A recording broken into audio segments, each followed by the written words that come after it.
Hey everyone, it's Mike again. So for this video, I'm going to be talking to you about the input list feature for my new Android and iOS app called SignalFlow. Alright, so here's your list of stages that you have access to. Right now we don't have anything, so we'll just hit the plus in the top right corner, which will create a new stage for us. You just type the name of the stage here. Typically you would name it after the band that this is for. And then you can also enter a description, but that is optional. So we will just save this by clicking the top right button. And then it'll show up on your list of stages. And we can go into that stage. And now you can see an empty input list. Alright, so the first thing we'll do is add some devices to the device names on the left side. So just add some drum devices here. And right now I've got the setting turned on that allows you to hit the done button and it will skip to the next device down. That's an option that you can turn on or off in the settings.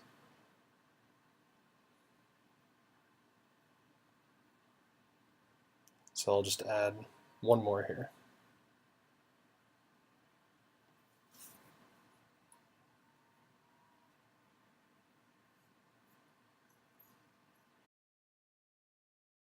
Next I'll add the subsnakes up at the top.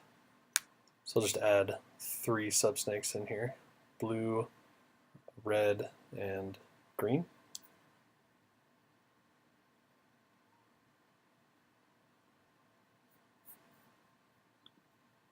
So now I'll connect the devices to their respective subsnakes and type in the subchannel that they're going to be connected to there.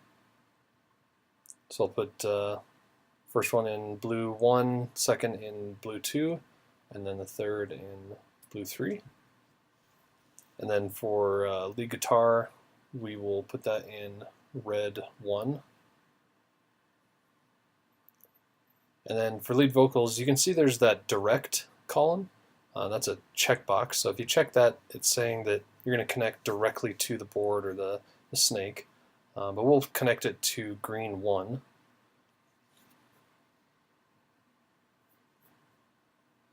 Alright, so now that we've got everything typed in, you can maneuver around the input list with scrolling and pinching to zoom.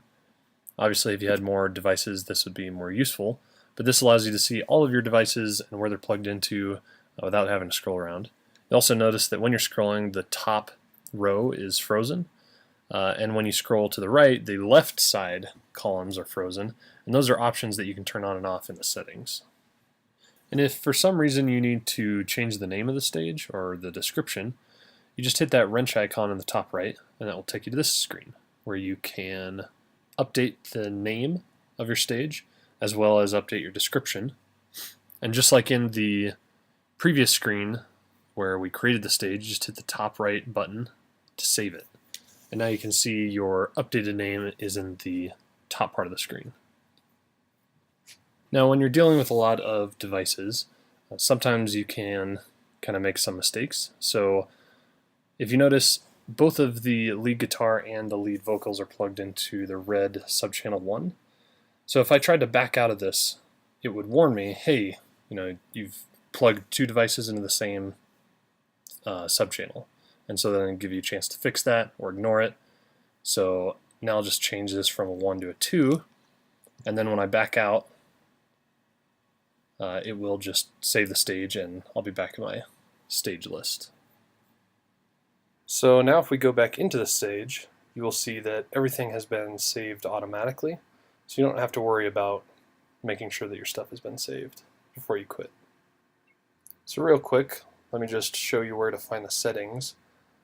So if you go back to the stages and then use that top left button and then the settings page, scroll down, you see the input list section, and there's a couple options on there for you to freeze the subsnake header row or the left columns or move to the next device on done. Personally, I just like the subsnake header row to be on.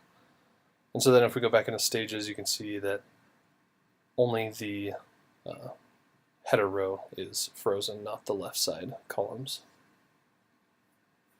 Alright, so the last feature that I'm going to talk about with the input list is the ability to move devices to different channels. So what I'm doing here is clicking and holding on the channel number on the left side, and that will allow you to kind of drag and drop that device around to different channels. And so I can do that with any of the devices that I've got. Alright, that's it for this video. Thanks so much for watching. There's going to be more videos like this coming up soon that talk about the different features for the app. And I also want to let you guys know that the app is going to be officially released on Thanksgiving this year.